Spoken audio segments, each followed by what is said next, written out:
Profitez de la fin des cours ou du week-end pour rejoindre ses amis dans la salle du coin. Essayez de faire durer son dernier jeton le plus longtemps possible. Il faut bien reconnaître que pour ceux qui ont connu cette période, l'arcade offrait une expérience de jeu bien à part. Et c'est sans doute par nostalgie de toute cette ambiance que de plus en plus de passionnés se proposent de faire revivre cet âge d'or dans son salon en fabriquant des bornes remises au goût du jour. Mais la société Aircade a décidé de remonter encore plus loin dans le temps et de donner un sacré lifting aux machines analogiques reines des cafés, alors que personne n'avait encore entendu parler d'un certain Pac-Man. On a réussi à mélanger l'arcade qu'on a connue en étant plus jeune dans les cafés avec une technologie remise à jour et des nouvelles machines ou des anciens jeux, parce qu'effectivement, tout ce qui est ancien jeu a énormément la cote actuellement. Un flipper numérique qui est donc un flipper aussi remis au goût du jour.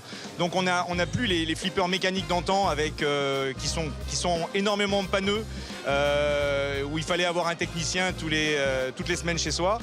Et là on a effectivement un flipper truffé d'informatique avec 3 écrans, un gros PC à l'intérieur. Le flipper classique, c'est une expérience, le flipper numérique, c'en est une autre. Le gros avantage du flipper numérique, c'est que ça permet d'avoir tous les flippers dans un seul et même flipper. Ce qui ne serait pas possible dans un appartement d'avoir déjà plus d'un flipper classique par manque de place. Aujourd'hui, nos machines sont compatibles avec la plupart des logiciels qui existent sur le marché, des logiciels de flipper. Et donc la personne peut effectivement récupérer des flippers sur Steam, par exemple. On a énormément de flippers qui sont téléchargeables sur Steam, où on a aussi de grosses communautés de joueurs qui créent eux-mêmes les tables des flippers qui ont existé il y a plus de 20 ou 30 ans. Autre classique indémodable des bars, le baby-foot a lui aussi eu le droit à une cure de jouvence. On a repris un baby-foot classique dans lequel on l'a truffé de technologie pour avoir un sol entièrement réactif. L'expérience du baby reste la même, hein. On joue avec une canne. C'est exactement la même chose, hein. Par contre, l'écran, qui n'est pas un écran exactement, c'est une technique de rétroprojection qu'on a mis à l'intérieur. Et cette technique donc permet de tracer la balle et de même réinventer les règles du baby-foot.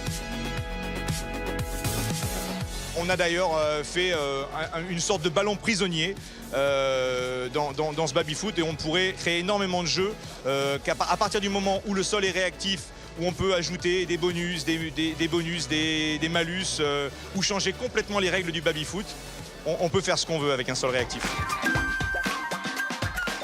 Alors les rêves un peu fous sont déjà en cours de fabrication, car en fait cette technologie du baby, on l'avait déjà, on avait pris le prétexte du baby-foot, mais on a fait donc une pièce complètement virtuelle, entièrement tactile, qu'on a présentée à la Foire de Paris cette année et au CES. Et au CES, on a obtenu 2 awards sur cette invention.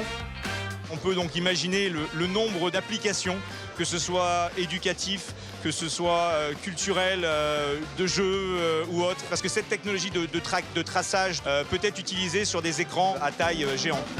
Si beaucoup prédisaient la mort de l'arcade avec la démocratisation du jeu en ligne, c'était sans compter sur l'implication d'une communauté désireuse de faire vivre toute une culture née dans les années 80 et 90. Mais Aircade n'a pas uniquement les yeux tournés vers le passé, et à travers un savant mélange de numérique et d'analogique, ils espèrent pouvoir un jour offrir une technologie innovante dont l'utilisation pourrait dépasser le simple cadre de l'amusement.